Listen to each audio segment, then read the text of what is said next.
கடந்த நாட்களில் கடைசியாக முடித்த வேதபாதத்தின் தொடர்ச்சியை நாம் இன்றைக்கு இந்த மாலை வேளையில் நாம் கேட்போம்.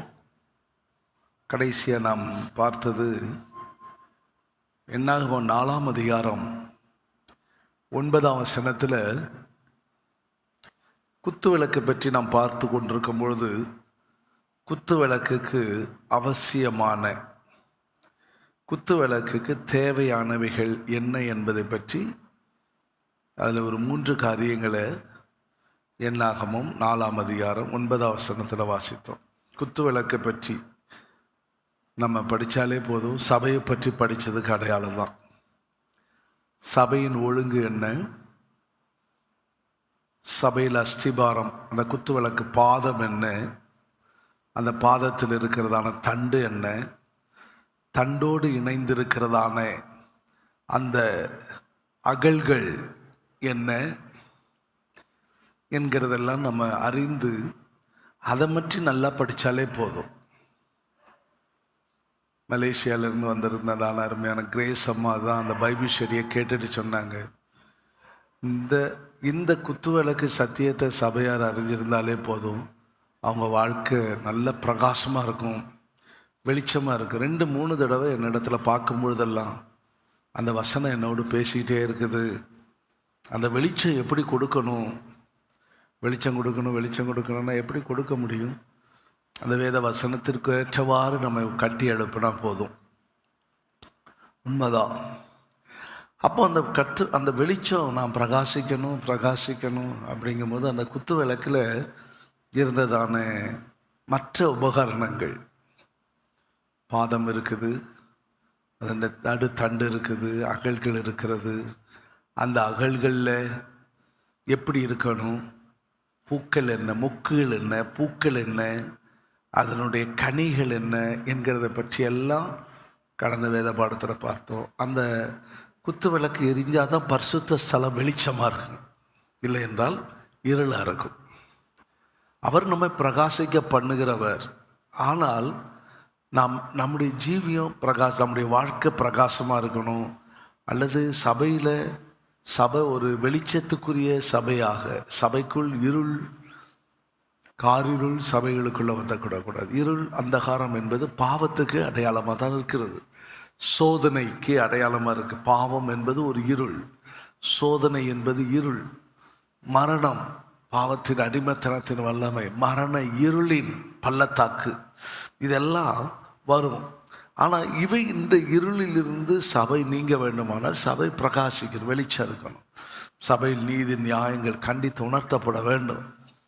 சபையில் ஆரம்ப நாட்கள், ஆதி நூற்றாண்டுகளில் பெந்தெகோஸ்தே சபை ஆரம்பிக்கப்பட்டதான நாட்களில் கேள்விப்பட்டிருக்க, சபையில் யாராவது ஒருவர் ஒரு சிறிய தவறு செய்துட்டு வந்தாலும் உடனே அங்கே ஊழியர்கள், அங்கே இருக்கிற விசுவாசிகள், தீர்க்க தரிசனங்கள், நீ இந்த நிலவரத்தோடு வந்திருக்கிற, இப்படி சண்டை போட்டு வந்திருக்கிற, இப்படி ஒரு பிரச்சனை பண்ணிட்டு வந்திருக்கிற, இல்லாட்டால் இப்படி லஞ்சம் வாங்கிட்டு வந்திருக்கிற அப்படின்னு அப்படியே சபை அப்படி அதை புட்டு வெளியே. பெந்தெகோஸ்தே சபை வந்தது எப்படி? மற்ற புராட்டஸ்டன்ட் சபையை மாற்றி வெள்ளைக்காரங்க மற்றவங்க வெளியே ஊர்லேருந்து வந்து மிஷினரிகள் வந்து தங்களுடைய பிரயாசத்தை, தங்களுடைய பணங்களெல்லாம் செலவு பண்ணி உருவான சபை மாதிரியா இல்லை. அந்த சபையில் உள்ள வெளிச்சத்தை கண்டு ஜனங்கள் இழுக்கப்பட்டாங்க. வெளிச்சத்தண்டைக்கு உன் ஜாதிகள் விதிக்கிற உன் இடத்துக்கு ராஜா. வெளிச்சத்தை கண்டவன் அங்கங்கே இருக்கிற பூச்சிகள் எல்லாம் பாருங்கள் ஓடி வருது பாருங்கள். வெளிச்சத்தை கண்டவொடனே மறைந்து கொள்ளுகிறது உண்டு. நல்ல சில கொசுக்கள், சில மூட்டை பூச்சிகள் முன்னாடி உண்டு. லைட்டு கடிக்கும், லைட்டு போட்டவுடனே ஓடி போயிடும். சில இருள் ஓடி போயிடும் வெளிச்சத்தை கண்டவுடனே. வெளிச்சத்தை கண்டு ஓடி போகிறது, பதுங்கி கொள்வது இருக்குது. வெளிச்சத்தை கண்டு வெளிச்சத்தண்டைக்கு வருகிறவர்கள் இருக்கிறாங்க, இருக்கட்டும். அப்போ இப்படி பார்க்கும்போது அதில் 3 கத்தரி, சாம்பல் பாத்திரங்கள், எண்ணெய் பாத்திரங்கள், இதை பற்றி தான் அந்த என்னாகமம் 4ஆம் அதிகாரம் 8ஆம் வசனத்தில் வாசிச்சு. கத்தரிங்கிறது நம்முடைய வாழ்க்கையில் சிற்சைகள், கடிந்து கொள்ளுதல்கள், இதெல்லாம் நம்மளை விட்டு முற்றிலுமாக அகற்றப்படுகிறது. நம்முடைய சுயம், என்ற பகுதி இதெல்லாம் என்ன செய்யப்பட வேண்டும்? கத்தரிக்கப்பட வேண்டும், அகற்றப்பட வேண்டும். அப்போ இப்படி அகற்றப்படணும். நமக்குள்ள இருக்கிற பெருமை உண்டு, நானுங்கிற பெருமை உண்டு, இதெல்லாம் நம்ம விட்டு நீங்கணும். பவுல் அதை பற்றி தன்னை சொல்ல, நான் அல்ல, எனக்குள்ள இருக்கிற பாவம் அப்படின்னு சொல்லிட்டு பார்ப்போம், கீழே பார்ப்போம். இப்படியெல்லாம் சொல்றார். அந்த நான்கிறது அந்த கத்திரி சுயம் அகற்றப்பட வேண்டும். அதே போல அதுக்கு கீழே வாசிக்கும் போது என்ன வாசிக்கிறோம்? குறைகள், சில குறைகள், சாம்பல் பாத்திரங்கள்ங்கும் போது அதை மூடி பரிசுத்தவான்கள் மூடி விடுவாங்க. நம்முடைய வாழ்க்கையில் எந்த குறைகள் ஆனாலும் அதை உடனே பறக்க விடக்கூடாது. சிலர் அப்படி பறக்க விட்டுருவாங்க. உனக்கு தெரியுமா, அது தெரியுமா, இது தெரியுமா, அப்படி தெரியுமா, இப்படி தெரியுமா, இங்கே போன இன்னென்ன காரியங்கள் கேள்விப்பட்ட, இன்னென்ன காரியங்களை செய்த, சிநேகத்தை விரும்புகிறவன் குற்றத்தை மூடுகிறான். அறிவிக்க வேண்டிய இடத்துல அறிவிக்க வேண்டும். கண்ட இடத்துலையும் கொண்டு போய் பலி செலுத்தக்கூடாது. அவருடைய அப்படி செய்கிறவர்களுடைய ஜீவியம் வெளிச்சம் கொடுக்காது, பிரகாசிக்காது. அவர்கள் வெளிச்சம் இல்லாதவர்களாக தான் வாழ்வோம். ஜீவியத்தில் சந்தோஷம் இல்லாதவர்களாக வாங்குவாங்க, சமாதானம் இல்லாதவர்களாக வாழ்வாங்க. சரி, அபிஷேகம் வேணும், அபிஷேகத்தில் நிறைந்த அனுபவம் வேணும். நான் கடைசியாக 2 காரியத்தை சொன்னேன். வெளிச்சம் கொடுக்கறதுக்கு அந்த குத்து விளக்கு எப்படி இருக்க வேண்டும்? அப்போது சில காரியங்கள் வெளிரங்கமாக இருக்கிறதெல்லாம் எப்படி இருக்கும்? வெளிச்சமாக இருக்கணும். மறைச்சி வச்சிருக்கிற வாழ்க்கை வரக்கூடாது. தோல்வி, பாரங்கள் எல்லாத்தையும் அறிக்கையிட்டு அந்தரங்கமான ஜீவியத்தெல்லாம் நம்ம விட்டு அகற்ற வேண்டும். எபேசியர் 5ஆம் அதிகாரம் 13ஆம் வசனத்தில் வாசிக்கிறது போல, எபேசியர் 5:13 வாசிக்கிறது போல என்ன, இதெல்லாம் கடிந்து கொள்ளப்பட்டு வெளிச்சத்தினாலே வெளிரங்கமாகும். வெளிரங்கமாக இருக்கிறது எல்லாம் எப்படி இருக்கும்? வெளிச்சம். அப்படியான சில காரியங்கள் மறைச்சி ஒளிச்சு நீங்கள் ஒரு மறைவான பாவங்கள், துணிகரமான காரியங்கள், இதெல்லாம் மறைஞ்சு வாழுகிற ஒரு வாழ்க்கை இருக்குது. இதை பொத்தி வாழ்வாங்க. சில காரியங்கள் மறைச்சு வாழ்வாங்க. பொய் பேசுகிறது, அந்த பொய்யை நான் பொய் பேசிட்டு நீ சொல்லிடாத, இதை யார்கிட்டையும் சொல்லாத, ஒரு அந்தரங்கமான வாழ்க்கை, இருளுள்ள ஒரு வாழ்க்கை, இது உங்களுடைய வாழ்க்கையில் வெளிச்சத்தை கொடுக்காது என்பதை பற்றி பார்த்தோம். 2வது, நம்முடைய கண்கள், கண் தெளிவாக இருந்தால் சரீரம் முழுவதும் வெளிச்சமாக இருக்குது. அது எதை காட்டுகிறால்? கண்கண்டால் நம்முடைய வாழ்க்கையில் காணப்படும் தரிசனத்தை மறந்துடக்கூடாது.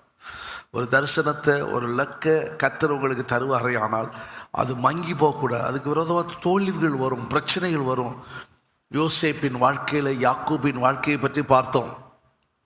யாக்கோபு, ஐயோ என்னை பிள்ளையற்றவர்களாக போக பண்ணுகிறீர்கள், கர்த்தர் அதுக்காக செய்தார். சிமியோனும் இல்லை, யோசேப்பும் இல்லை, சிமியோனும் இல்லை, இப்போ பென்யமீனையும் கொண்டு போகவா கர்த்தர் அப்படி செய்தார்? ஆபிரகாமுக்கு கொடுத்த வாக்குத்தத்தை நிறைவேறணும். தங்கள் அறியாத தேசத்தில் அவர்கள் பரதேசிகளாக 400 வருஷம் அடிமைகளாக்கப்படுவார்கள். அங்கு அவர்கள் பழகி பெருகுவார்கள். பின்பு நான் அவர்களை தன்னுடைய சுயசேத தேசமாகிய கானானை கொண்டு வருவேன். இது யாக்கோபு கொடுத்த. யாக்கோபுக்கு அந்த தரிசனம் போயிடுச்சு. ஐயோ பிள்ளையற்றவர்களாக போக பண்றீங்களே என்ன அப்படிங்கிறான். யோசேப்புடைய வாழ்க்கையில் அந்த தரிசனம் மங்கி போகலை. சிறு வயதில் சொப்பனம் கண்டேன், தன் தகப்படத்தில் சொன்னான், தன் சகோதரிடத்தில் சொன்னான். ஓ, நாங்கள் உன்னை ஆளுவோன்னு சொல்லி நினைக்கிறீங்களா? நான் உன்னை ஆண்டுவோன்னு நினைக்கிறீங்களா? நீ எங்களை ஆளலான்னு சொல்லி நினைக்கிறியா? என்ன உன் கதிர்கட்டு மட்டும் நிமிர்ந்து நிற்குதா? என்ன சூரியனும் சந்திரனும் நட்சத்திரங்களும் ஒன்றை வணங்கி நிற்குதா? அப்போ அப்பா அம்மாலாம் உன் காலில் விழுவாங்கன்னு நினைக்கிறியா? இதெல்லாம் சொன்னாங்க. ஆனால் அவனுக்கு கர்த்தர் கண்ட சொப்பனத்தை மாத்திரம், அவன் தரிசனத்தை மாத்திரம் முன்பாக வைத்துக்கொண்டிருந்தான். அந்த தரிசனம் நிறைவேறுவதற்கு விரோதமாக பல போராட்டங்கள் வந்தது. குழியில் போட வேண்டியது வந்தது, விற்கப்பட வேண்டியது வந்தது, பகைக்கப்பட வேண்டியது வந்தது. அந்த இடத்துலேருந்து அவன் தூக்கி இன்னொரு தேசத்துக்கு அடிமையாக கொண்டு போக வேண்டியது வந்தது. அடிமையாக கொண்டு போகப்பட்ட தேசத்திலும் கொஞ்சம் ஃப்ரீயாக இருக்கிறான். கர்த்தர் அவனோடு கூட இருந்து நடத்தினார். அந்த நேரத்தில் அவனுக்கு வந்த சோதனை, கர்த்தர் உங்களோடு இருக்கிறார் என்பதை ஜனங்கள் அறியும் பொழுது அப்போ தான் உங்களுக்கு சோதனையே ஆரம்பிக்கும். அப்போ தான் வரும். யோசேப்போடு கர்த்தர் இருக்கிறார் என்று சொல்லி எல்லாத்தையும் ராஜா ஒப்பு கொடுத்துரு. அதுதான் ஒரு பெரிய சோதனை.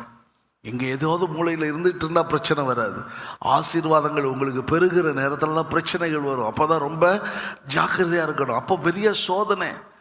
அந்த சோதனையில் சிறைச்சாலை கொண்டு போகப்பட்டது. ஆனால் அந்த தரிசனத்தை அவன் மாற்றலை. அது முன்பாக வைத்து கொண்டே இருக்கிறான். தரிசனத்தை மங்க வைப்பான், கண் குருடாக போட வைப்பான். என்ன செய்யக்கூடாது? உன் கண் வெளிச்சமாக இருந்தால் சரீரம் முழுதும் வெளிச்சமாக இருக்குது. இந்த ரெண்டு காரியங்கள் வெளிச்சம் கொடுக்கறதுக்கு அந்த வெளிச்சம் கொடுக்கும் குத்து விளக்கு என்கிற தலைப்பில் தான் ரெண்டு காரியம் சொன்னேன். இன்றைக்கு மூணாவது மத்தேயு சுவிசேஷம் 5ஆம் அதிகாரம். மத்தேயு சுவிசேஷம் 5ஆம் அதிகாரம் 16ஆம் வசனத்தை நீங்கள் வாசிக்கும்போது அதில் சொல்லியிருக்க, மனுஷர் உங்கள் நற்கிரியைகளை கண்டு, இல்லையா? வாசிங்க.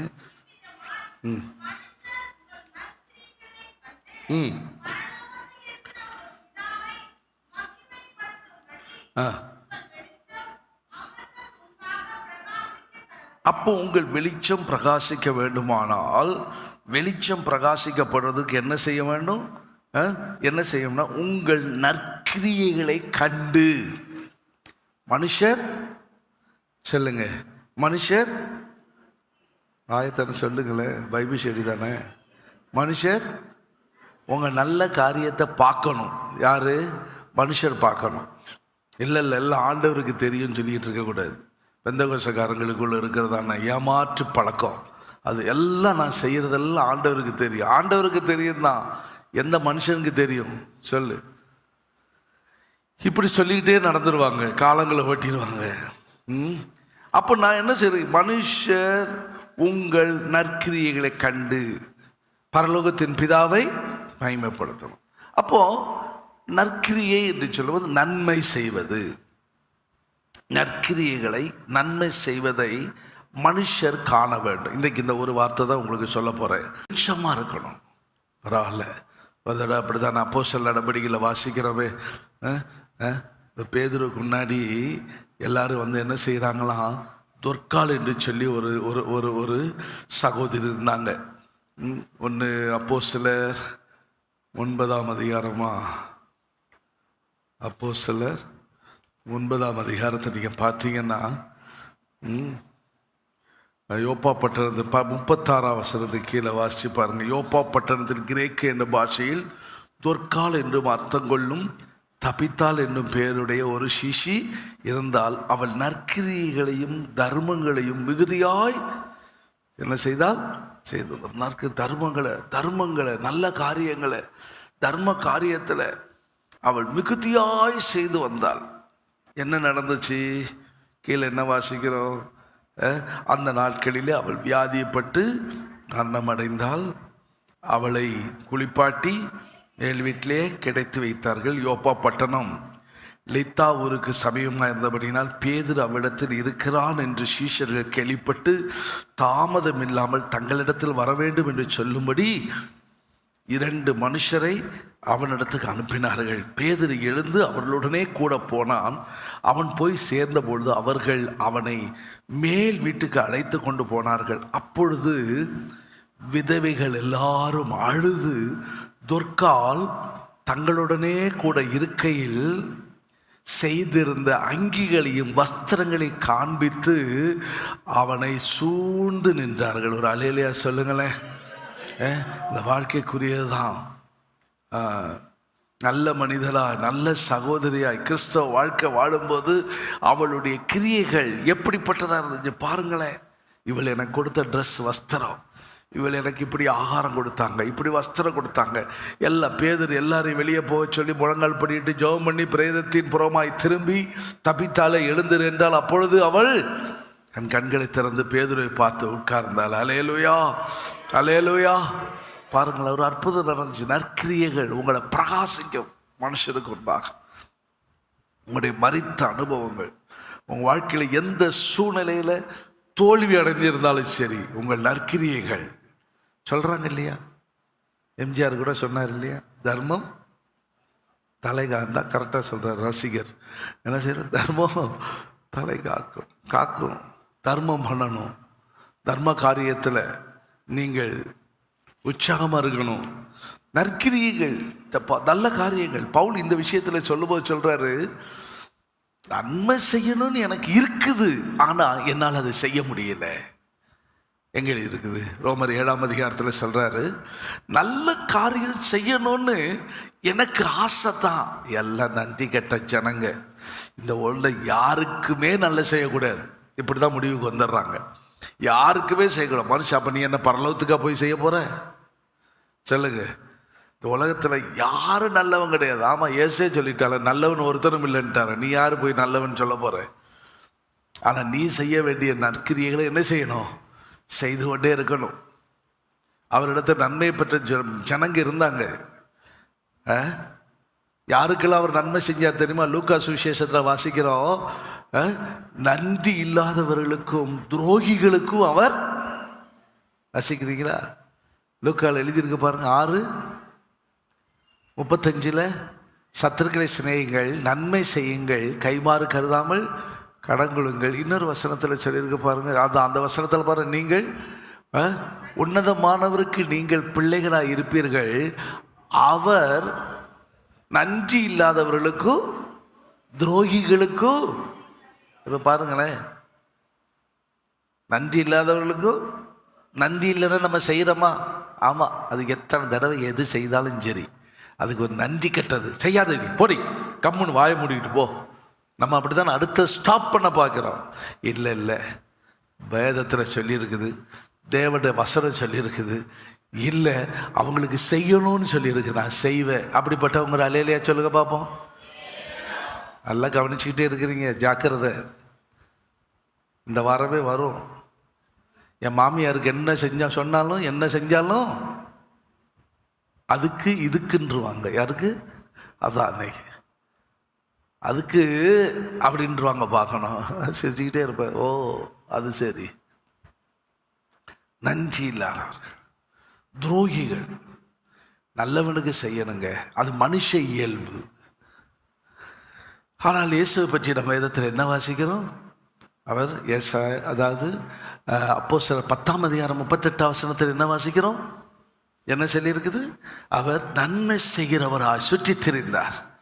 அப்போ இயேசு கிறிஸ்துவுடைய சுபாவத்தில் நன்மை செய்யணும். துரோகிகள் ஆனாலும் சரி, இன்னைக்கு இல்லை, ஒரு நாள் என்ன செய்வாங்க? விலகி கொள்வாங்க. பாருங்க, நான் நினைக்கிறேன் இந்த தொற்கால் அவள் உயிரோடு இருக்கிற காலத்தில் கூட அதை நினைச்சிருக்க மாட்டாங்க. அவள் மறித்த உடனே தான் ஒன்று ஒன்றா சிந்திக்க ஆரம்பிக்கிறாங்க. ஐயோ, பிரயோஜனப்படுத்திகள் இல்லையோ, அம்மா இவ்வளோ நன்மை செஞ்சாங்களே, இவ்வளோ செஞ்சாங்களே, இவ்வளோ நல்ல ஆகாரம் கொடுத்தாங்களே, நல்ல வஸ்திரம் கொடுத்தாங்களே, கஷ்டத்தில் வந்து புலம்புனேன், ஏன் மூஞ்ச பார்த்த உடனே கண்டுபிடிச்சாங்களே, ஏன் இப்படி இருக்கிறீங்க, எதுக்கு இப்படி இருக்கிறீங்க, சொல்லுங்க, பரவாயில்ல. அப்போ எந்த சூழலையும் உங்களிடத்துல சொல்லலாமே. வந்தவர்களெல்லாம் யார் அழுவுறா? விதவைகள். அதான் அந்த வேதத்தில் வாசிக்கும். விதவைகள் என்று சொன்னால் அவர்களுக்கு ஆதரவுக்கு ஒரு காலத்து தன்னுடைய புருஷன் இருந்தால் இப்போ கைவிடப்பட்டு ஒருவரும் இல்லை. இந்த அம்மாவிடத்தில் எந்த காரியத்தையும் தன்னுடைய புருஷன் இருக்கும்போது ஷேர் பண்ணக்கூடிய எல்லா காரியத்தையும் சொல்லிக்கிட்டு இருக்கலாம். இப்போ இல்லையே, அது அவளை விட்டதா? இப்போ அவங்க என்ன, ஒரு ஜீவன் உண்டாயிருச்சு. அதனால் பூமியில் இருக்கிற காலத்திலேயே நன்மை செய்யணும். பவுல் அதை தான் சொல்கிறார். ரோமர் 8ஆம் அதிகாரத்தில் வாசிக்கிறோம், நான் விரும்புகிற நன்மை என்னால் செய்ய முடியல, விரும்பாததை தான் நான் செய்கிறேன் அப்படிங்கிறார். ஒன்று சொல்லட்டா, நம்முடைய தேவனுடைய சுபாவம், சொல்லுங்க, நம்முடைய தேவனுடைய சுபாவம் நல்லா குறித்து வச்சுக்கிறேன். தேவனுடைய சுபாவம் நன்மை நிறைந்த சுபாவம். ஒரு அல்லேலூயா சொல்லுங்க. நன்மை நிறைந்தவர் தான் தேவன். நல்லோர் மேலும் தீயோர் மேலும், எல்லாரும் மேலும், துரோகிகளுக்கு, நன்றி இல்லாதவன் எல்லாருக்கும். நீ பரிசுத்தவான், நீ நீதிமான், ஐயோ எனக்கா எல்லாத்தையும் விட்டுட்டு வந்தல, உனக்கு நான் அப்படி தருவேன், அது கிடையாது. எல்லாரும் காமனாக செய்கிறாங்க. ஆனால் அதை நான் அறிந்து அவரை நான் நேசிக்கிறேன். என் ஆண்டவருக்கு துரோகியாக நான் காணப்படக்கூடாது. துரோகிகளாக, நன்மை நல்லவர் அற்றவர்களாக நான் வாழ்ந்து என்ற ஜீவியத்தை ஓட்டத்தை ஓடி முடிக்கக்கூடாது. தேவனுடைய சுபாவம் நன்மை நிறைந்த சுபாவம். ரெண்டாவது, பிசாசின் சுபாவம் சொல்லுங்க. பிசாசின் சுபாவம் என்ன? தீமை நிறைந்த சுபாவம் பிசாசின் சுபாவம். சரி, மூணாவது, மனுஷனுடைய சுபாவம் என்ன? சொல்லுங்க. தேவனுடைய சுபாவம் சொல்லுங்க வாய் திறந்து. நன்மை. பிசாசின் சுபாவம் சரி. மனுஷனுடைய சுபாவம்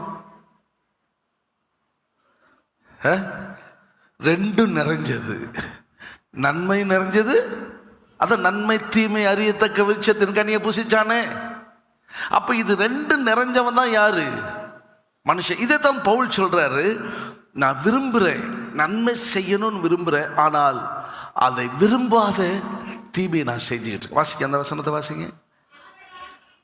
வாசிங்க. எப்படி எனில் 15ஆம் வசனம், ரோமர் 8ஆம் அதிகாரம் 15ஆம் வசனம், 7ஆம் அதிகாரம் 15ஆம் வசனத்தை வாசிங்க.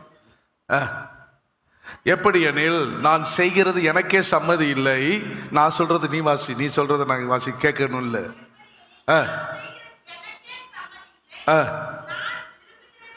நான் விரும்புகிறதை செய்யாமல் நான் வெறுக்கிறதை செய்கிறேன். இப்ப என்னது?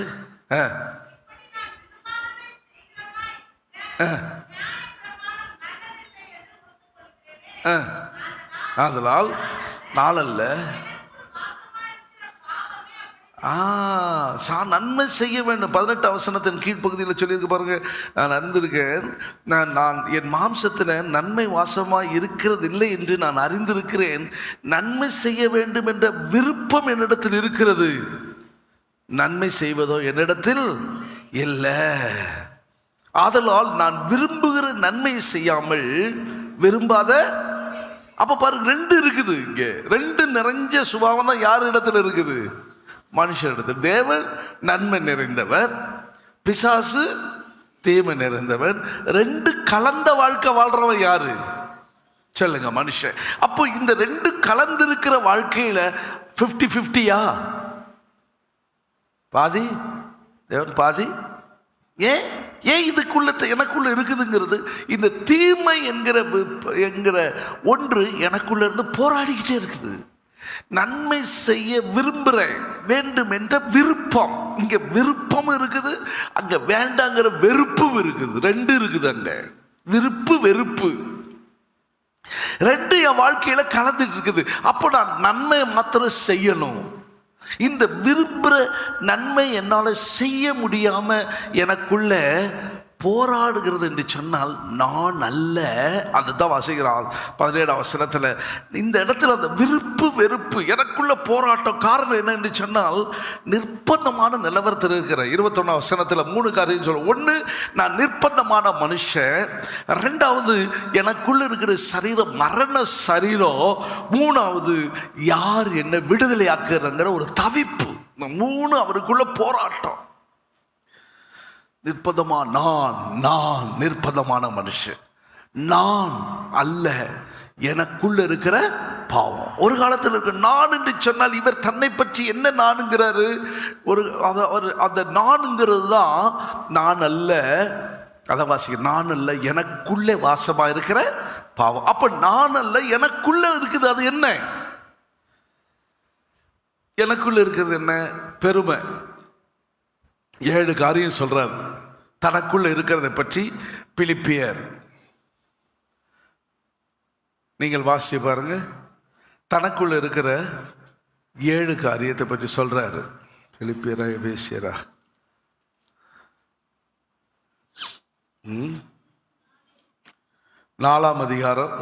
பிலிப்பியர் 3ஆம் அதிகாரம் 7ஆம் வசனத்திலிருந்து வாசிச்சு பாருங்க. பிலிப்பியர் 3ஆம் அதிகாரம் 5ஆம் வசனத்தில், 5ஆம் வசனத்திலையும் 6ஆம் வசனத்திலையும் நான் என்று சொல்லுகிறதுல இந்த அவருடைய வாழ்க்கையில காணப்பட்டதான 7 காரியங்களை சொல்றாரு. நான் 8ஆம் நாளில் விருத்த சேரும். 1.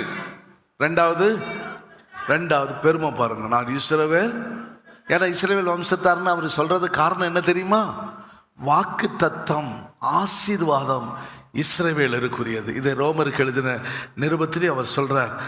இஸ்ரவேலரே, அவர்கள் யாரு? இஸ்ரவேலர். 9ஆம் அதிகாரம் 4ஆம் வசனத்தில் சொல்றார், அவர்கள் இஸ்ரவேலரே, புத்திர சுவிகாரமும் மகிமையும் உடன்படிக்கையும் நியாயப்பிரமாணமும் தேவாராதனை வாக்கு தத்தங்களும் அவருடையவர்களே, அவர்களுடையவைகளை எல்லாம் அவர்களுக்குள்ளது தான். வாக்கு தத்தமானாலும் அவங்களுக்கு தான், புத்திர சுவிகாரமானாலும் முதற் பலன் அவங்களுக்கு தான், மகிமை அவங்களுக்கு தான், உடன்படிக்கை அவங்களுக்கு தான், நியாயப்பிரமாணம் அவர்களுக்கு தான், தேவ ஆராதனை அவர்களுக்கு தான். இஸ்ரவேலன் என்று சொன்னால் ஆசீர்வதிக்கப்பட்டவன். இஸ்ரவேலை ஆசீர்வதிப்பதே கர்த்தருக்கு. அப்படியானால் இந்த ஆசீர்வாதத்துக்குரியவன் தான் இஸ்ரவேலன்.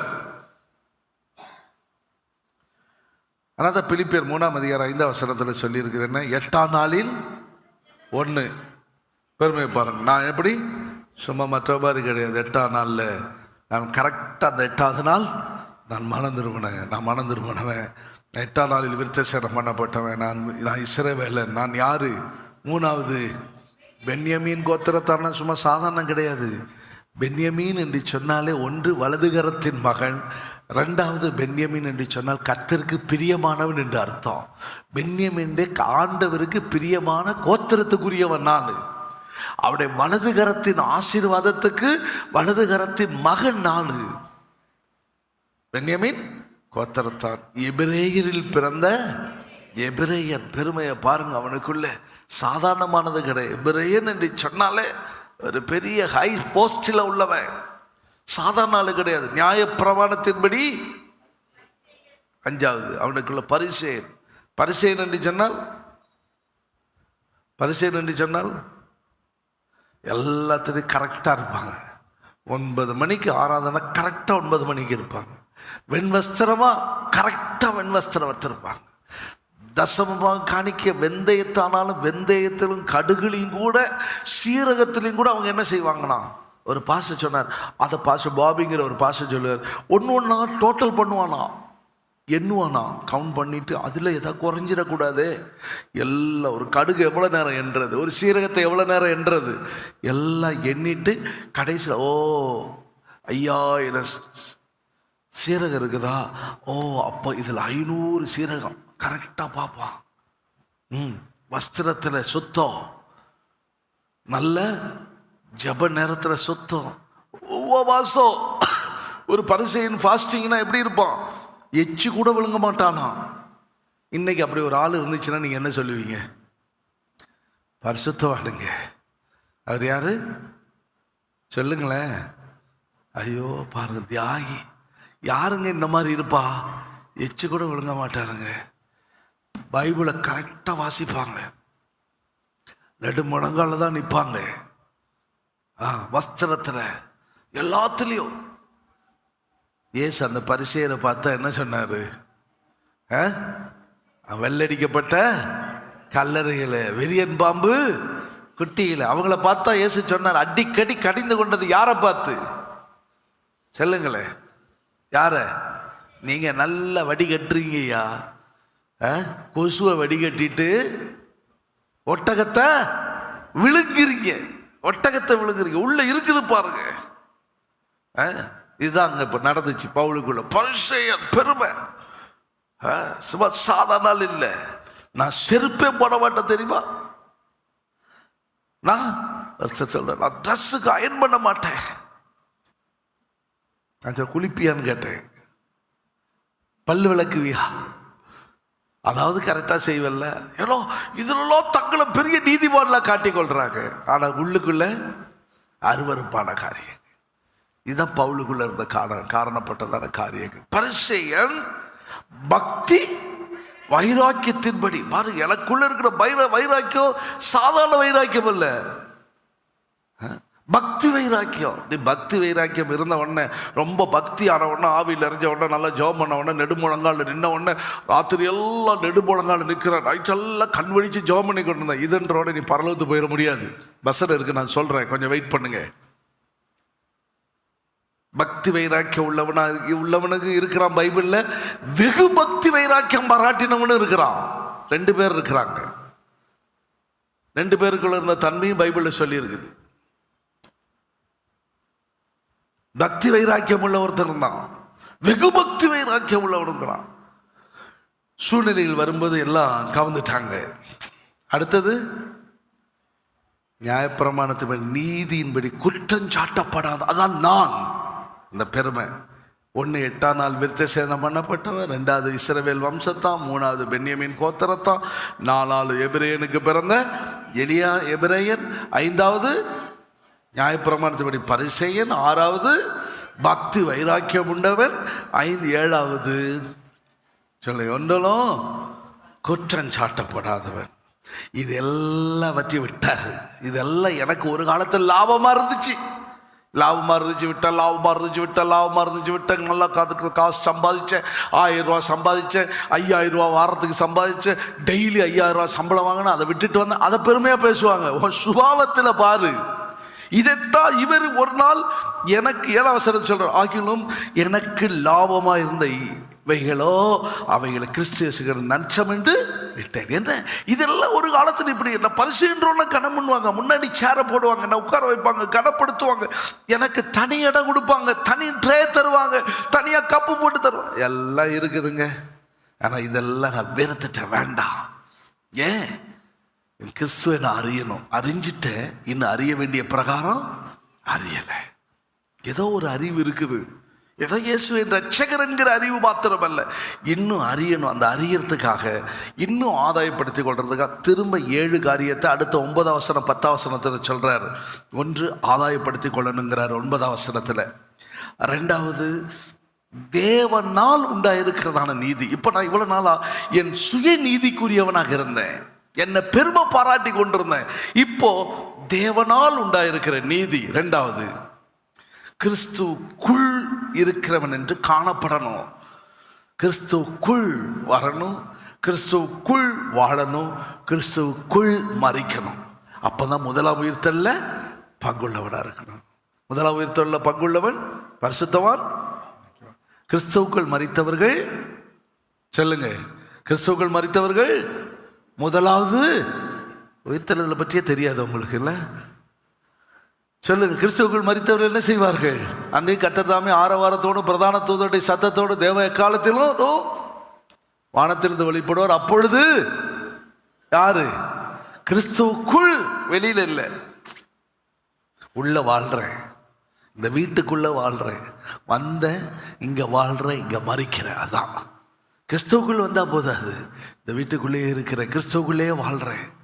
ஊழியத்துக்கு வந்த போட்டத்தை முடிஞ்சு போச்சு, அது எனக்கு தந்தா போதாது. அப்படி இல்லை, ஊழியத்துக்கு வந்தாலும் ஊழியத்துக்குள்ளேயே வாழ இருக்கணும், ஊழியத்துக்குள்ளேயே மரிக்கணும். அப்போதான் உனக்குரிய சுதந்திரத்தை நீ அடைஞ்சு கொள்ளும். ஒரு சகோதரி சொல்லுது, அன்றைக்கு நான் ஊழியம் செஞ்சேன், அதுக்குரியது ஏதாவது எனக்கு கிடைக்காதா? இல்லை, கிடைக்காது.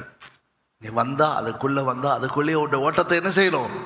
தேவ சித்தத்தின் மத்தியிலும் தான் வரும். சோதனைகள் வரத்தான் செய்யும். எங்கே தான் பிரச்சனைகள் இல்லை, எங்கே தான் சோதனைகள் இல்லை, எல்லா இடங்களிலும் உண்டு. அதை நாம் கடந்து போகிறது கிருபையை தேவ சமூகத்தில் வாங்கணும். அப்போ எனக்கு கிறிஸ்துவுக்குள் இருக்கணும். அடுத்தது அவருடைய உயிர்த்தெழுதலின் வல்லமையை, அடுத்தது பாடுகளின் ஐக்கியத்தை, அடுத்தது மரித்தோர் இந்த உயிரோடு எழுப்பப்படுது. ஆதாயப்படுத்திக் கொள்வது 1, தேவனால் உண்டாயிருக்கிற நீதி 2, 3வது கிறிஸ்துவுக்குள் இருக்கிறவன் என்று காணப்படும், கிறிஸ்துவுக்குள் வாழுகிற வாழ்க்கை 3வது, 4வது அவரை நான் ஆதாயப்படுத்திக் கொள்ளணும், 5வது அவருடைய உயிர்த்தெழுதலின் வல்லமை, கிறிஸ்து மரித்தோர்ந்து எழுப்பினார், அந்த வல்லமையை நாம் பெற்றுக்கொள்ளணும். 5வது 6வது அந்த பாடுகளுக்கு நாம் பங்குள்ளவனாகணும். அந்த பாடுகளை நானும் ஐக்கியம் உள்ளவனாய் காணப்பட வேண்டும். இந்த அவமானம், நெருக்கம், வேடிக்கைகள், பரியாசங்கள் அவரை நிந்தைக்கோ அவமானத்துக்கு உமிழ்நீருக்கோ அவர் தன் முகத்தை மறைக்கல, கற்பாறையை போல ஆக்கி கொண்டார். அந்த பாடுகளுக்கும் நான் மரித்தோர் இருந்து உயிரோடு எழுப்பப்படணும். 7வது அதற்கு நான் தகுதியாகணும். அதற்காக எல்லாவற்றையும் நஷ்டம் என்று விட்டேன். குப்பை எது? அந்த 5ஆம் வசனம் 6ஆம் வசனத்துக்குள்ளது தான் சொல்றார். நஷ்டம் என்று விட்டேன். நீ வீட்டை விட்டுட்டு வந்தது, அம்மா விட்டுட்டு வந்தது, அப்பா விட்டுட்டு வந்தது, சொத்தை விட்டுட்டு வந்தது, வீட்டை விட்டுட்டு வந்தது தான் பெருமையை பேசாத. உனக்குள்ள இருக்கிற பெருமை இருக்குது, அதை விட்டியா? உனக்குள்ள இருக்கிற ஒரு அகங்காரம் இருக்குது, விட்டியா? உனக்குள்ள இருக்கிற ஒரு சுயநீதி இருக்குது, அதை நீ விட்டியா? அதை விடுறது கிடையாது, அது எங்களுக்குள்ள இருக்கும். உங்க பார், ஒரு கடந்த நாட்களில் கேள்விப்பட்டேன், ஒரு பெரிய பாஸ்டர், பொறுப்பான ஊழியக்காரர், சபைக்குள்ள பிரச்சனை வந்துருச்சு. உடனே அவர் சொன்னாராம், சென்டர் ஒரு பெரிய பொறுப்பான ஊழியக்காரர். நான் ரொம்ப வேதனைப்பட்டேன். இங்கே பாரு, அவர் டேபிள் அடிச்சு சொல்கிறார், இங்கே பாரு, நான் சொல்கிறேன், என்னை பழைய ரவுடி ஆக்கிறாத. இதெல்லாடா இது? ஒரு சென்டர் பாஸ் கத்த நம்மளை கிருபையாக பாதுகாக்கணும். என்னை பழைய மாதிரி ரவுடி ஆக்கிறாத, நான் அருவாளை எடுத்துருவேன் அப்படின்னாராம். ஒரு பெரிய தலை. இன்னும் விடலை, இன்னும் என்ன செய்யலை. ஜெகதீசன் ஐயா தான் சொன்னார்னு நினைக்கிறேன். சோத்திரம் சோத்திரம். பழைய ஆளாக்கிறது இன்னும் விடலை. அந்த பழைய சுபாவத்தை இன்னும் என்ன செய்யல. எப்படி அவங்க உயிர்த்தலில் பங்கு பெற முடியும்? எப்படி கிறிஸ்துவை ஆதாயப்படுத்தி கொண்டு கிறிஸ்துவின் சுபாவத்தின் தன்மைகள் அவர்கள் வெளிப்படுத்த முடியும்? கஷ்டம். அப்ப எனக்குள்ளே இருக்கிற ஒரு பாவம், பச்சாரம், அசுத்தம், இதெல்லாம் அழிச்சிருங்க அப்படிங்கிறார். வாசிச்சு பாருங்க. இப்போ கொலோசியர் 3ஆம் அதிகாரம், கொலோசியர் 3ஆம் அதிகாரம் 5ஆம் வசனத்தில் 5 காரியத்தை நீங்க அழிச்சிருங்கிறார்.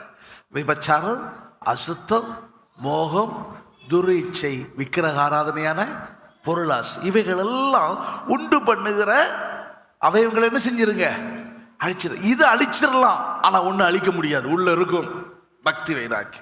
இல்லையே, நான் விபச்சாரம் இல்லையே, அசுத்தம் இல்லையே, என்கிட்ட மோகம் இல்லையே, என்கிட்ட துரிச்சை இல்லையே, பொருளாசை இல்லையே, எந்த பொருளுக்கு நான் ஆசைப்பட மாட்டேனே.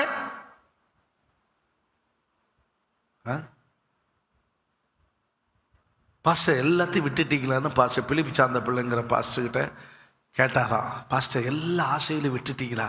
உங்களுக்கு ஒரு மேலே இருந்தே டே மெதுவா சொல்ல, டே யார்கிட்டையும் சொல்லாதடா, ஒன்னே ஒன்று மட்டும் ஆசை, என்ன தெரியுமா?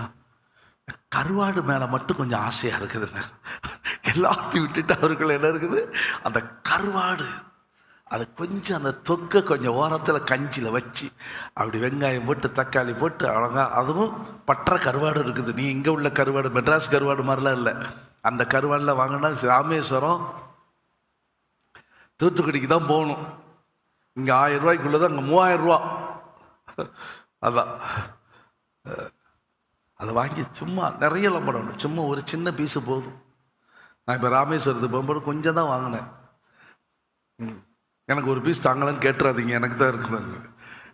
சோத்திரம். தபால் கழுதுக்கு ரெடியாக இருப்பாங்க. அது என்ன, ஒரு பீஸ் போட்டு அவன் சொல்கிறான், நிறைய போட்டுறாதீங்க, வெங்காயம் தக்காளி வதக்குங்க, ஒரே ஒரு சின்ன பீஸ் போடுங்க. இது என்ன கருவாடு? பற்ற கருவாடுனா சும்மா வெயிட்டில் போட்டு காய வைக்கிறது இல்லை, நல்லா பெரிய கருவாடு, மணல் என்ன நல்ல உப்பெல்லாம் போட்டு சுற்றி, நல்ல இதெல்லாம் போட்டு இதை நல்ல பிளாஸ்டிக் கவரில் நல்லா சுற்றி, ஓலைப்பாய் வச்சு சுற்றி, மணலில் தோண்டி உள்ளே புதைச்சி, கடற்கரை ஓரலில் மணல் இருக்கும்ல, கடல் மணல் சூடாக இருக்கும் இல்லையா, தோண்டி அதில் மூடி இத்தனை நாளுன்னு வச்சிருவாங்க. அந்த மணல் சூட்டிலேயே அது காயும். அந்த கருவாடு நல்ல ஊறி காயும். அதுக்கு இத்தனை நாள்னு உண்டு, 15 நாள், 30 நாள், 35 நாள். அந்த பிறகு அதை எடுப்பாங்க.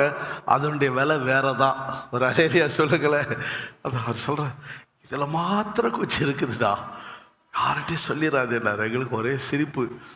பழைய ஆட்கள் பாரு. அப்போ சின்ன சின்ன அதையும் கூட வேண்டாம், விட்டுறணும், எங்களுக்குள்ள அது இருக்கக்கூடாது. ஸ்தோத்திரம். அப்போ என்ன சொல்லியிருக்குன்னு சொன்னா, அப்போ எனக்குள்ள நான் விபச்சாரம், அசுத்தம், மோகம், துரிச்ச, விக்கிரக ஆராதனை, பொருளாசை எல்லாத்தையும் ஒழிச்சாச்சு. ஆனா நான் எனக்குள்ள இருக்குது. நான் அல்ல, எனக்குள்ள இருக்கிற பாவம் தான்னா இந்த நானுங்கிறத அந்த பிலிப்பியர் 3ஆம் அதிகாரத்தில் சொல்லப்பட்ட அந்த நான் தனக்குள்ளே போராடி கொண்டிருக்குது. அதனால அவரால் என்ன செய்ய முடியல, விடல. உங்களை ஆண்டவர் நம்ம எதுக்காக ஆண்டவர் உண்டாக்கி இருக்கிறார்? கிறிஸ்து இயேசுக்குள் நீங்க எதுக்காக உண்டாக்கப்பட்டிருக்கிறீங்க? நற்கிரிகளை செய்ய. அந்த வசனம் வாசிக்க, எபேசியர் 2ஆம் அதிகாரம் 10ஆம் வசனத்தில் வாசிக்கும் போது, எபேசியர் 2:10 நீங்க வாசிக்கும் போது, நற்கிரியைகளை செய்யறதுக்கு நாம் கிறிஸ்து இயேசுக்குள் சிருஷ்டிக்கப்பட்டு தேவனுடைய செய்யா இருக்கிறோம். அப்படியானால் நாம் எதற்காக சிருஷ்டிக்கப்பட்டிருக்கிறோம்? சிருஷ்டிப்பின் தன்மை முதல்ல அழிஞ்சு போச்சு. தேவன் தன்னுடைய மனுஷனை உருவாக்கினார், சிருஷ்டித்தார். எப்படி? நாங்கள் களிமண், நீர் எங்களை எப்படி உருவாக்குகிறீ. மணல்னு சொல்லலை, அந்த இடத்துல என்ன சொல்றாரு?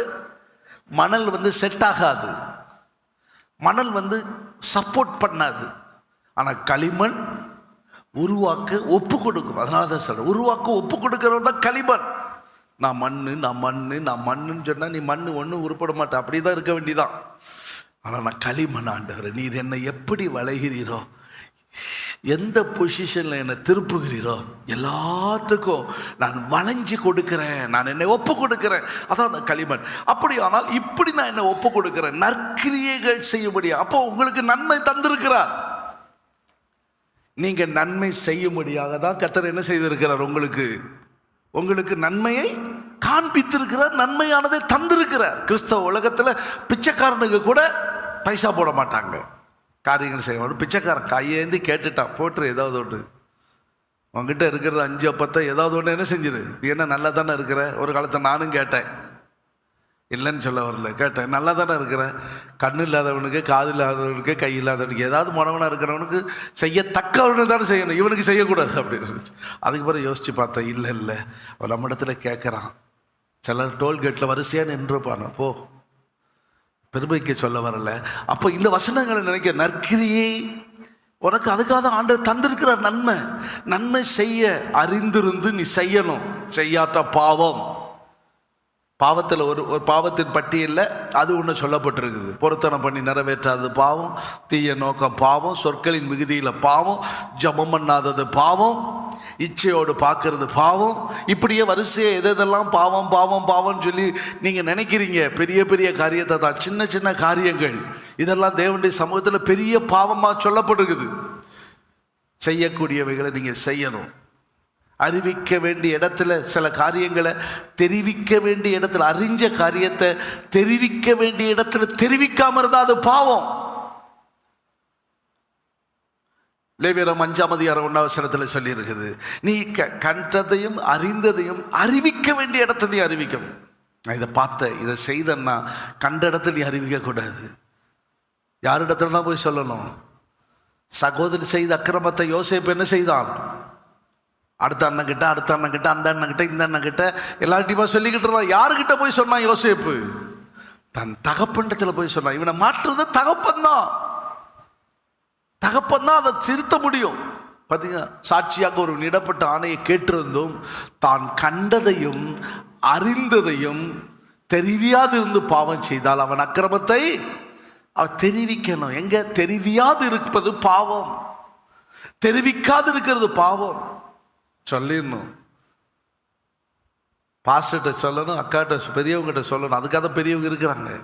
அங்கே இருக்கிற மற்றவங்ககிட்ட எல்லாம் போய் சொல்லிட்டு அடையக்கூடாது. செஞ்ச அந்த அக்கிரமத்தை நீ சுமப்ப, அந்த பாவம் உனக்குள்ள வரும், அந்த தவறு உன் வாழ்க்கையில் வரும், உன் குடும்பத்துக்குள்ள வரும்.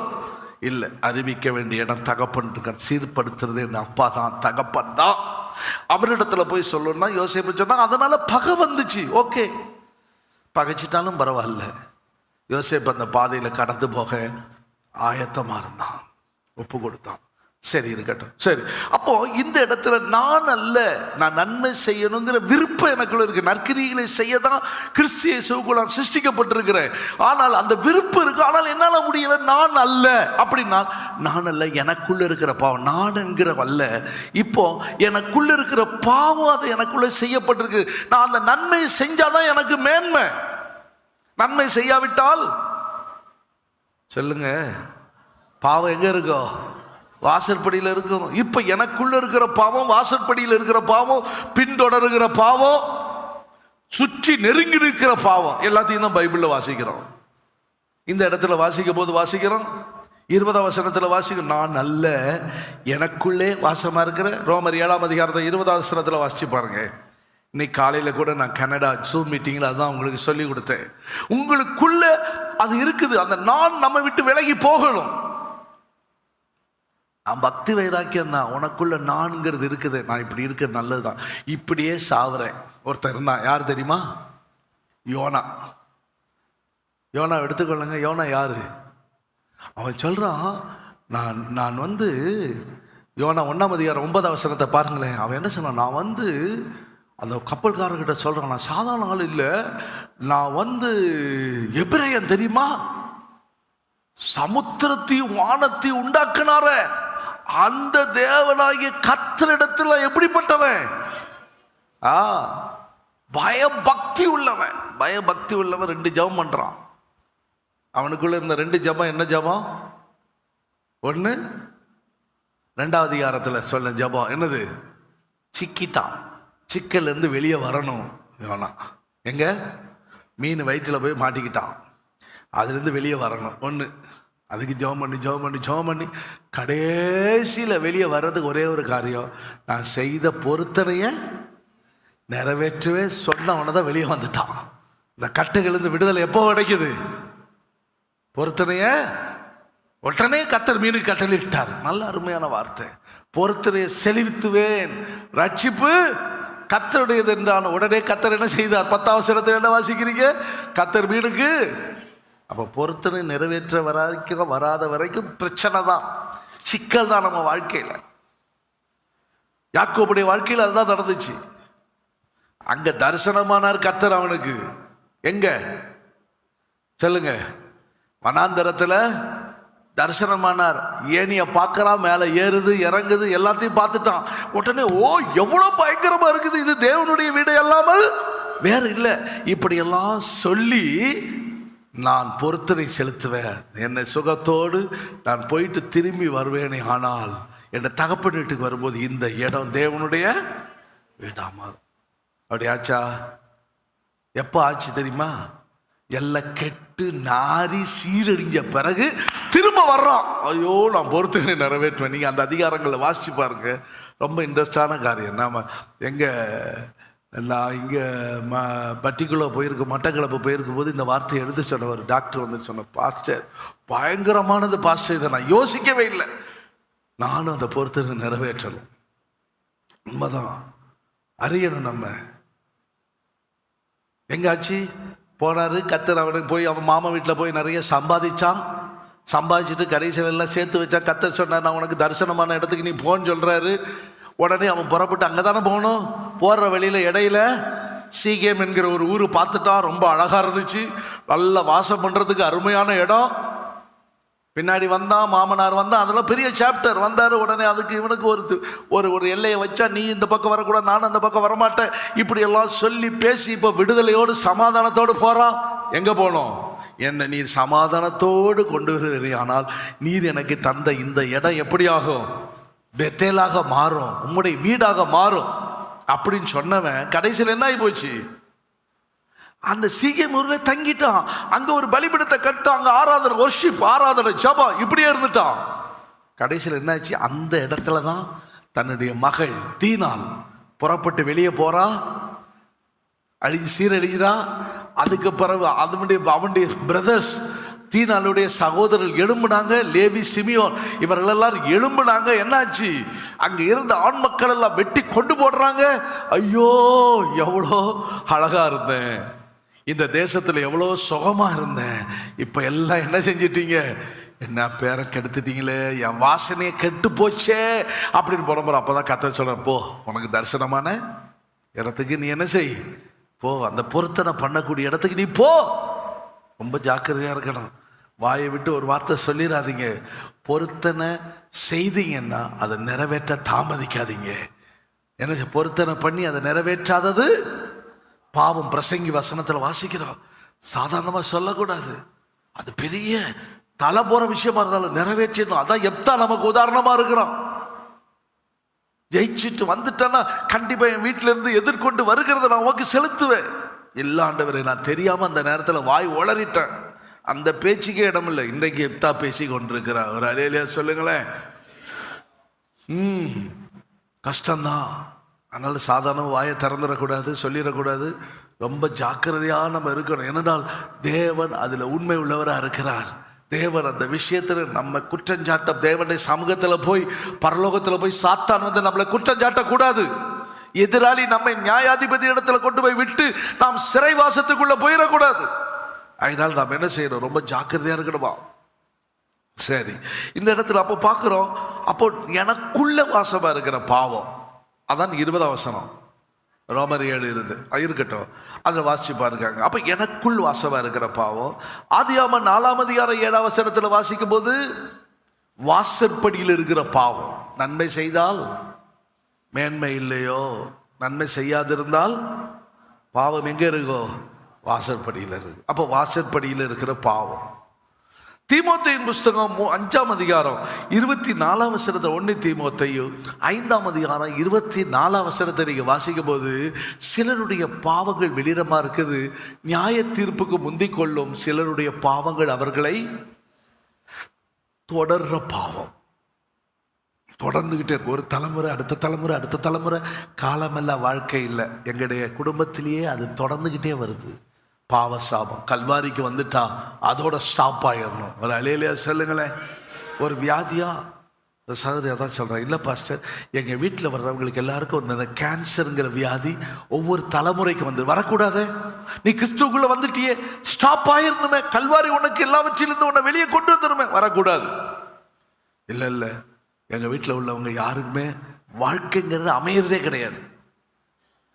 ஆனால் அவங்களுக்கு அமையாமல் இருக்க நீ கிறிஸ்துவுக்குள்ளே வந்து அந்த சிலுவையை உன்னுடைய வாழ்க்கையை நீ ஏற்றுக்கொண்ட, அந்த சிலுவை மரணத்தை ஏற்றுக்கொண்ட, அந்த சிலுவை பாடுகளுக்கு ஒப்பு கொடுத்த, அந்த பாடுகளை நீ பங்காளியாக இருந்த.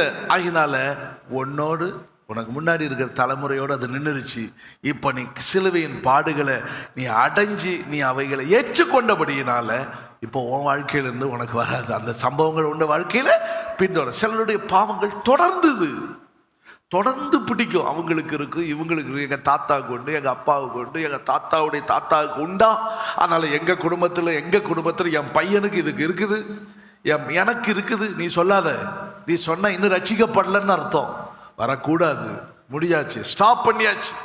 தொடர்ந்து பிடிக்கும் பாவம். தருத்திரம் தொடர்ந்து பிடிக்குது, சாபம் தொடர்ந்து பிடிக்குது, வியாதி தொடர்ந்து பிடிக்குது. இது வரக்கூடாது. என்னது? வாழ்க்கையில் வரக்கூடாது. வந்துச்சுன்னா ஆண்டவருடைய சமூகத்தில் கதறி சிலுவையினால் கிடைக்கிற விடுதலை பெற்றுக்கொள்ளுங்க. தொடர்ந்து பிடிக்கிற பாவம்.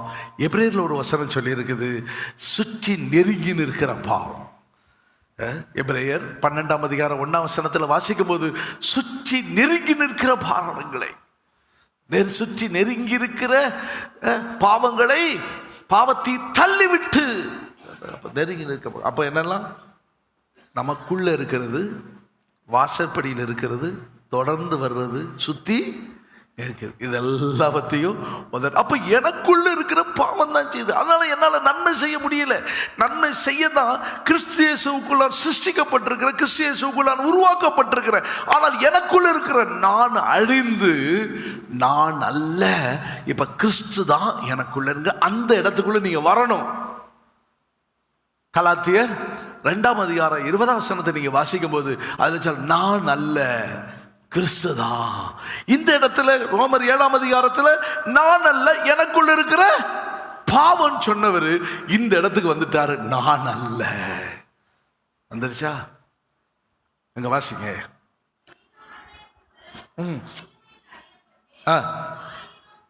ஆகிலும் பிழைத்திருக்கிறேன், இனி நான் அல்ல வந்துருச்சு.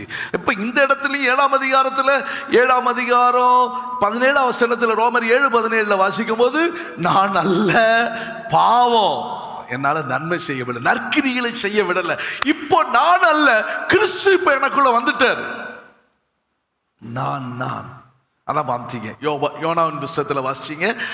நான் யாரு? நான் எபிரேயன், வானத்தையும் பூமியும் உண்டாக்கின என்ன தெய்வத்துக்கு முன்னாடி நான் எப்படிப்பட்டவன்? பக்தி உள்ளவன்.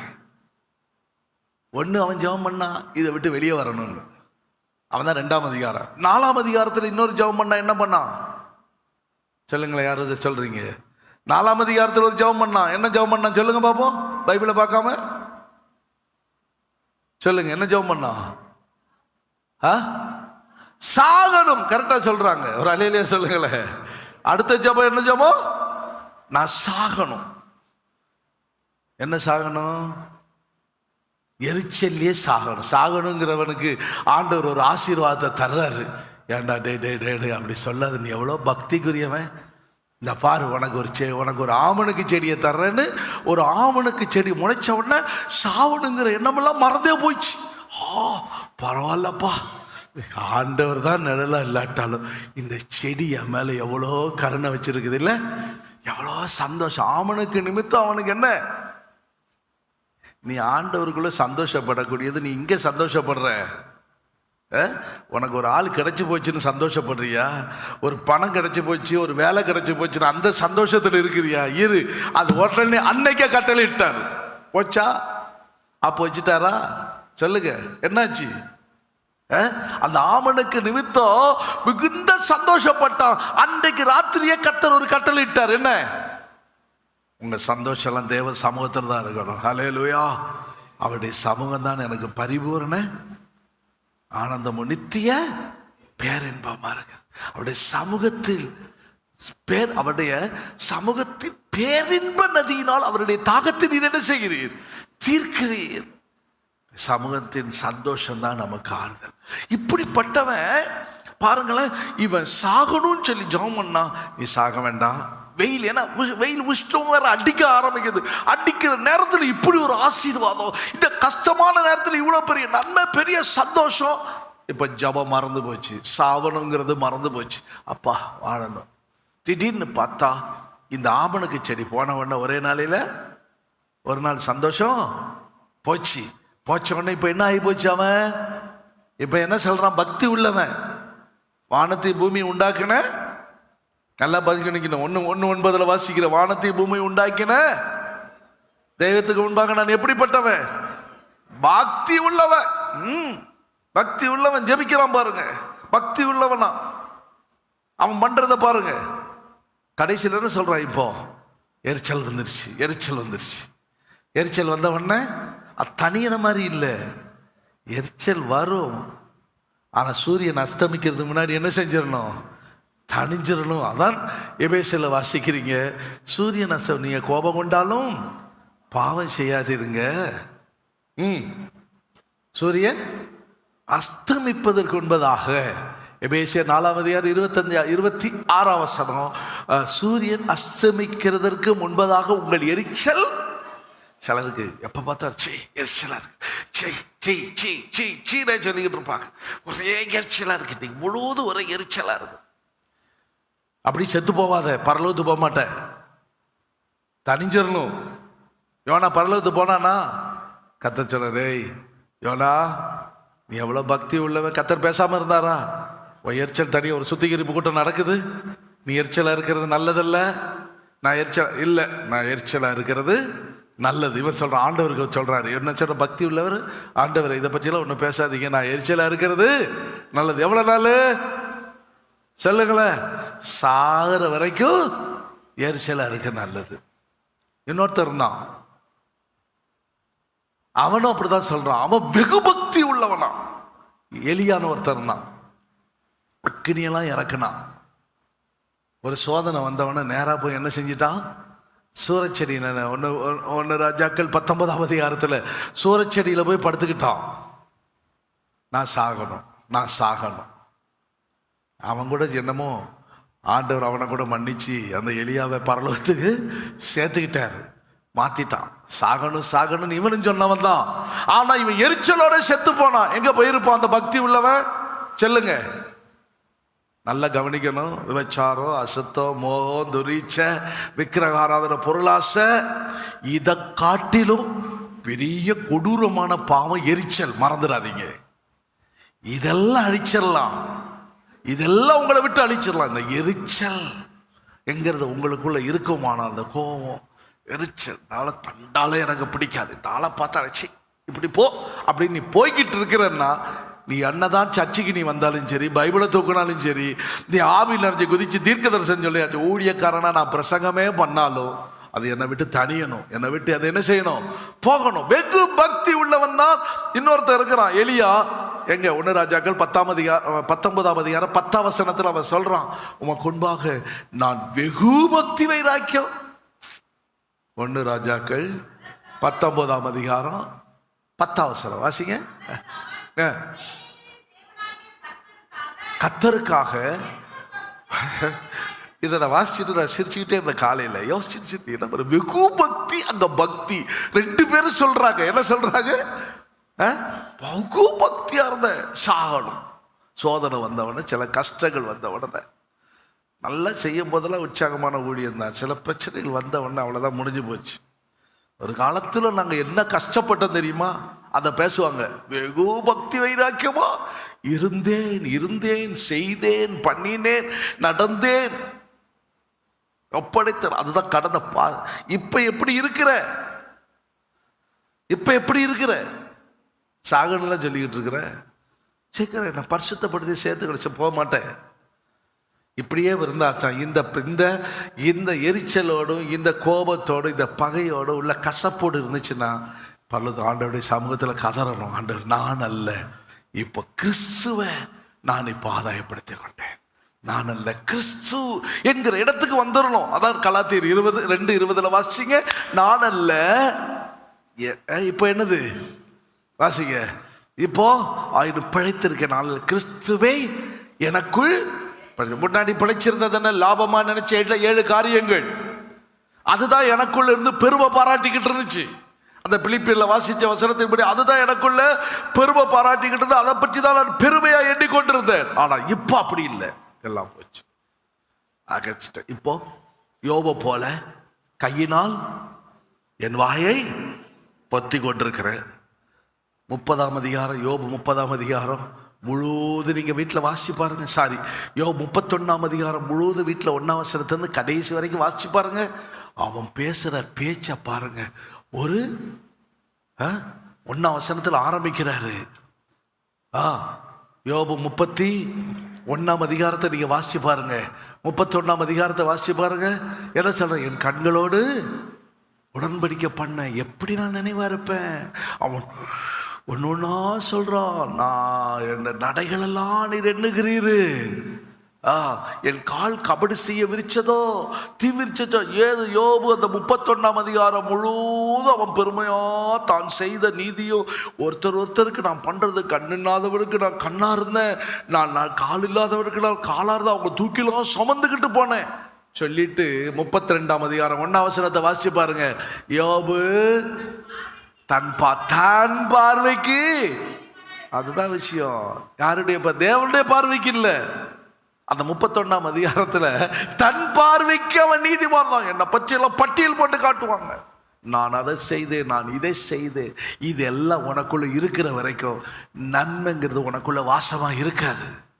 நன்மைங்கிறது உனக்குள்ள வாசமா இருக்க வேண்டுமானால் நான் என் பார்வைக்கு நான் நீதிமானா இருக்கிற அந்த அனுபவம் எல்லாம் என்னை விட்டு மாறணும். இப்போ 40ஆம் அதிகாரம் 4ஆம் வசனத்துல யோபு சொல்றாரு. யோபு 40ஆம் அதிகாரம் 4ஆம் வசனத்துல இதெல்லாம் என்னை விட்டு மாறி நான் நீசன். நீ சொல்லு, நான் ஒண்ணுமே இல்லை, ஜீரோ, நான் இல்லை, நான் அல்ல.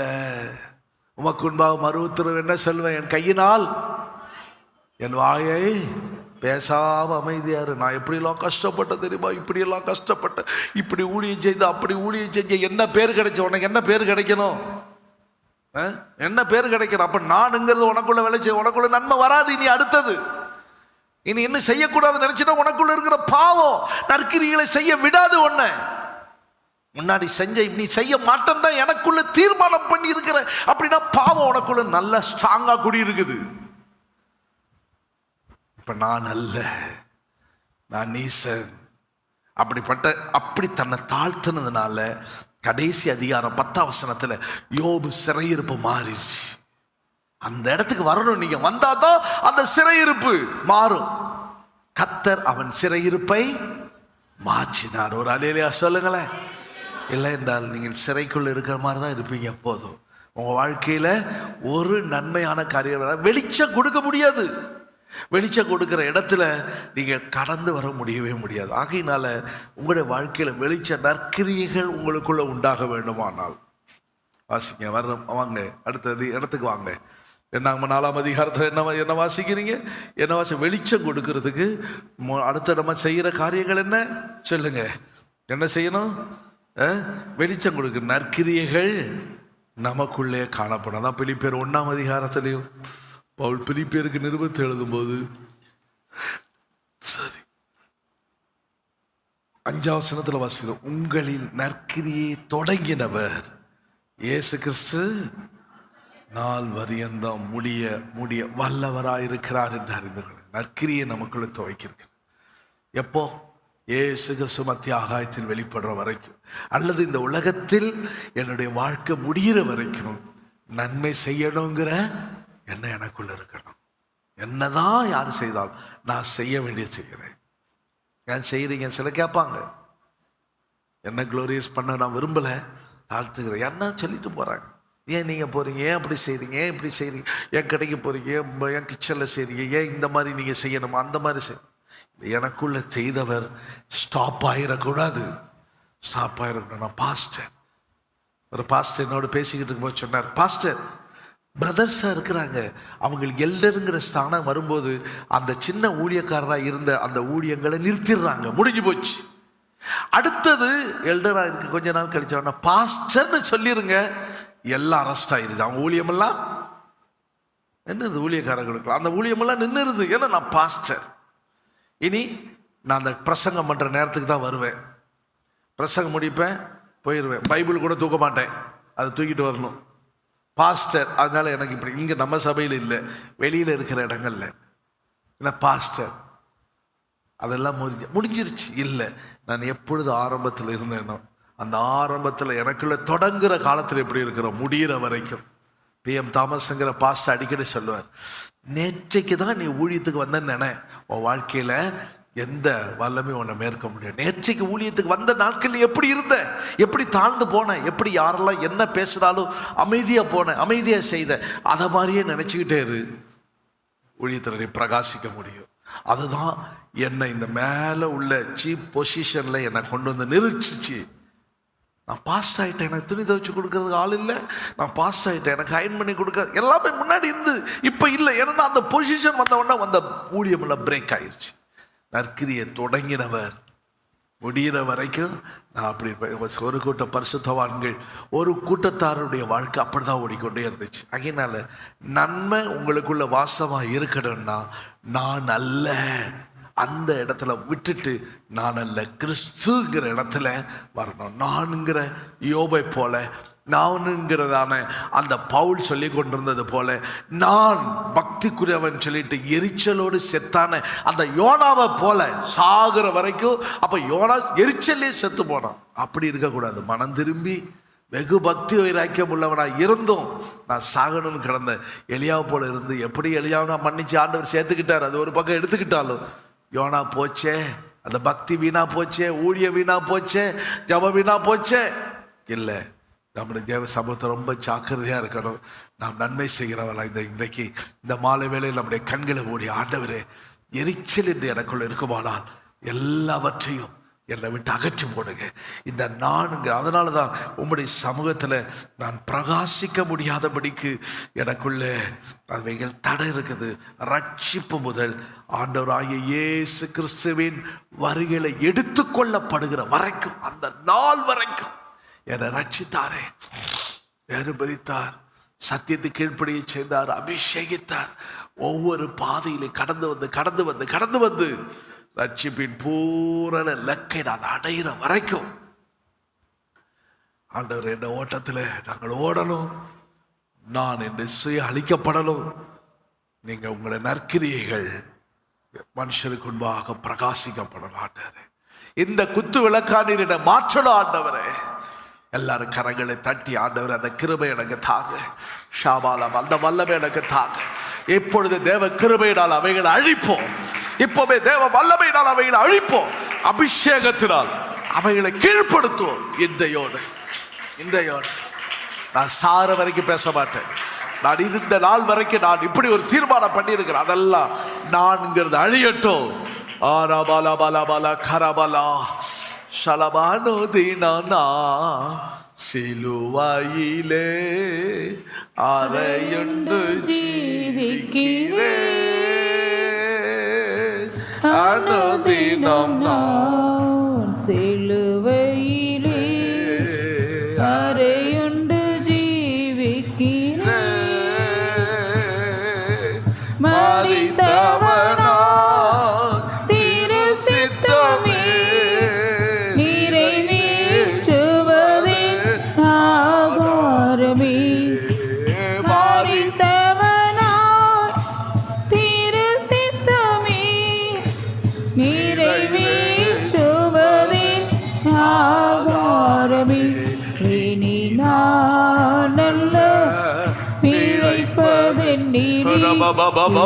கிறிஸ்தேசுவே என்னில் ஜீவிக்கிறார். இனி நான் அல்ல பிழைப்பதென்னிலே கிறிஸ்தேசுவே என்னில் ஜீவிக்கிறார். தம்மை பலியாய் சிலுவையிலே தந்த இவன் வினையே தம்மை பலியாய் சோதரம் சிலுவையிலே தந்த இவன் வினையே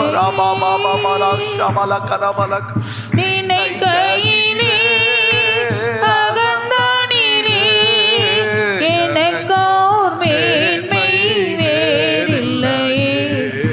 நினைக்கையிலே அகந்தானிலே எனக்கோர் மேன்மை வேறில்லையே.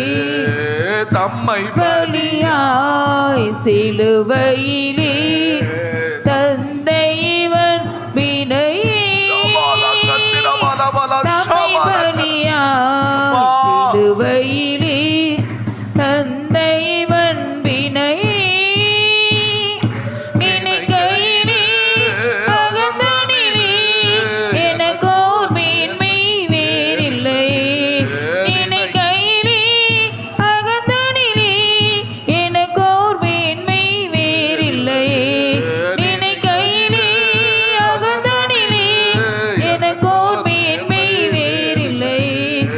நினைக்கையிலே அகந்தானிலே எனக்கோர் மேன்மை வேறில்லையே. நினைக்கையிலே அகந்தானிலே எனக்கோர் மேன்மை வேறில்லையே.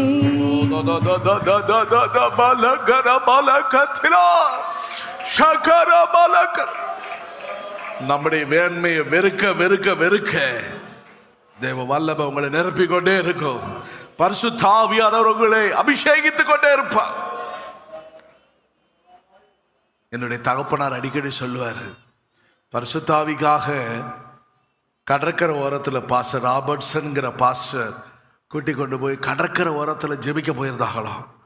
அப்போ இந்த பாட்டில் உள்ள இந்த கடைசி இப்போ பாடின அந்த சரணத்தை தகப்பனார் பாடும்போது அழுதுகிட்டே பாடுவார். அந்த பாடலை இந்த கடைசி சரணத்தை பாடும்போது தான் அபிஷேகம் என்னை வந்து நிரப்பினது என்று சொல்லுவார். எனக்கு மேன்மை ஒன்றுமில்லை, அதை நினைக்கும் பொழுது தம்மை பலியாக ஒப்பு கொடுத்தாரே. நீ என்றைக்கு அந்த இடத்துல உன் மேன்மை பாராட்ட பாராட்ட நன்மை உனக்குள்ள வாசமாகிறாது. மேன்மை ஒன்றுமே இல்லை. வெறுக்கும் போது தேவ ஆவியானவர் அங்கீகரிக்கிறார்.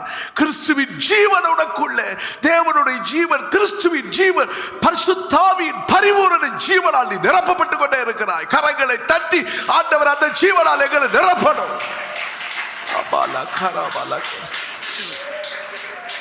ஹalleluya. தம்மை பலியாய் சிலுவையிலே தந்த இவன் வினையே தம்மை பலியாய் சிலுவையிலே தந்த இவன் வினையே நினைக்கையிலே அகந்தானிலே எனக்கோர் மேன்மை வேறில்லையே. நினைக்கையிலே அகந்தானிலே எனக்கோர் மேன்மை வேறில்லையே.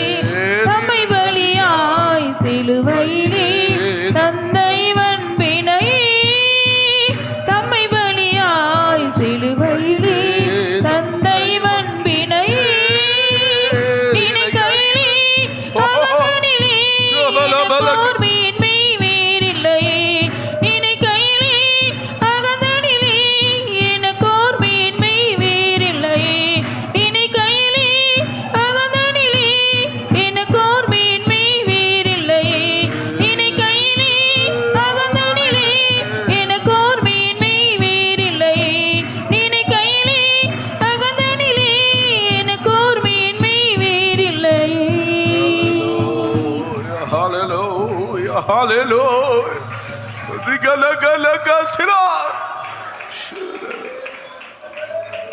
Hallelujah. ஒவ்வொரு நாளும் தேவ ஆவியினால் நிரம்பியிருப்போம். நான் அல்ல என்கிற இடத்துக்கு வாங்க. தன்னை தாழ்த்துகிற உயர்த்தப்படுவான். தாழ்மை உள்ளவர்களை கர்த்தர் கிருபை அளித்துக் கொண்டே இருக்கிறார். எனக்கு ஒரு விலை இல்லையா, எனக்கு ஒரு விலை இல்லையா, எனக்குள்ள இவ்வளவு மேன்மை இருக்கு, இவ்வளவு நாள் நான் வாழ்ந்ததுக்கு, ஊழியம் செய்ததுக்கு, இத்தனை வருஷம் பிரதிஷ்டையா இருந்ததுக்கு எனக்கு என்ன ஒரு வேல்யூ? நான் இவ்வளவு சீப்பா போடுமா நினைக்காத. நீ அப்படி தாழ்த்து. அங்க தேவ பலன் உன் மேல வந்து இறங்குறத அனுபவிக்க முடியும். தீம நன்றி இல்லாதவர்களுக்கு, துரோகிகளுக்கு நீ நன்மை செய். கிறிஸ்துவின் சுபாவம், பிதாவின் சுபாவம், பரிசுத்தாவியானவரை போல பரிந்து பேசுகிற அந்த இடத்துக்குள்ள கர்த்தர் உன்னை கொண்டு வந்து அந்த நிறைவை கர்த்தர் உனக்குள்ள அடைய செய்கிறார். கரங்களை தட்டி அந்த நிறைவுக்குள்ள நீ வர வேண்டும். ஹalleluya. கிறிஸ்துவின் நிறைவுக்குள்ள நீ கடந்து வர வேண்டும் தேவனுடைய பிள்ளையே. ஹalleluya.